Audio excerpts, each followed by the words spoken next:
Now is Chief Investment Officer at Kestra Investment Management, Kara Murphy, and founder and president of Vital Knowledge, Adam Crisafulli. Guys, happy Tuesday. Kara, last year's winners did relatively poorly today. Losers did well. Still, you point out that the top 10 stocks in the S&P, 2%, are 36% of the market cap. Now, if this balances out and you expect that the market domestic market to do well, it could be because the other 98% rise in valuation or because those 10 fall. Which do you think is more likely?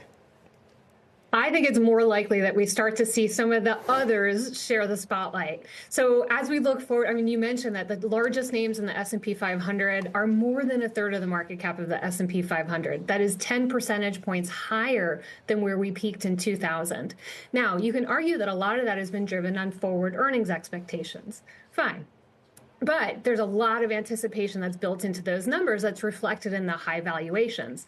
So if you roll forward 4 quarters, what you start to see is everybody else in the S&P starts to have earnings growth that actually comes closer to what the top 10s are seeing. So I think what happens is that the market attention starts to shift to the rest of the S&P 500, and they begin to get credit for those climbing earnings. Interesting. Okay, so Adam, we saw higher Treasury yields again today. What's the impact of that you're seeing in stocks, and which ones?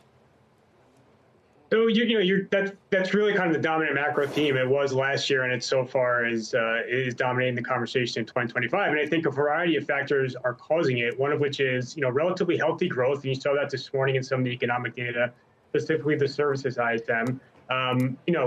A slowdown, if not an outright reversal in the disinflationary process. And you also saw that in the ISM. You had a big jump in the prices component of that, up to the highest level in more than a year. And so you definitely have some evidence that inflation, the disinflationary process is at least stalling.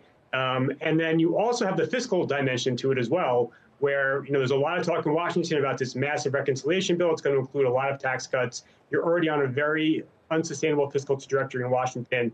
And this bill could add to that. And so those 3 forces, not all of which are negative, if it's all just growth that's driving yields higher, then stocks can withstand that.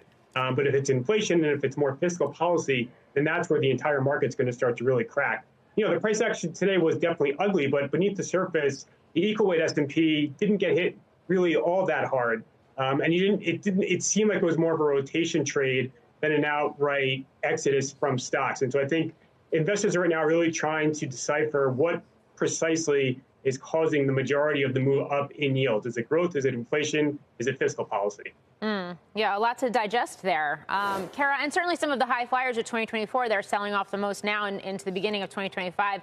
Signals to a certain extent some tax culling as well, some tax movements by investors, I'd imagine, too, doing some profit taking here in a new calendar year. But given the fact that we have had this hawkish macro data, we have had this upward pressure on bonds, on the dollar. You do have a new administration coming in about a week and a half.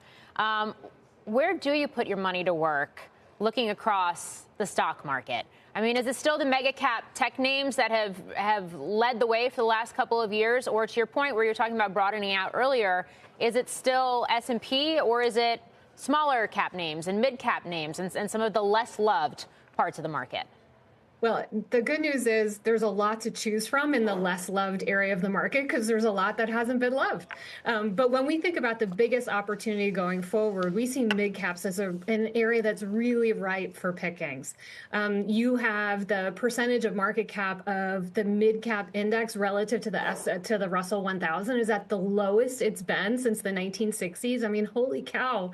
But meanwhile, there too, you're going to start to see some earnings recovery in the latter part of the year. And by the way, over the last 25 years, despite how poorly mid-caps have done over the very recent past, mid-caps have actually outperformed large caps over the last 25 years. And then also when you look at that index, it's much more diversified than what you find at, say, S&P 500.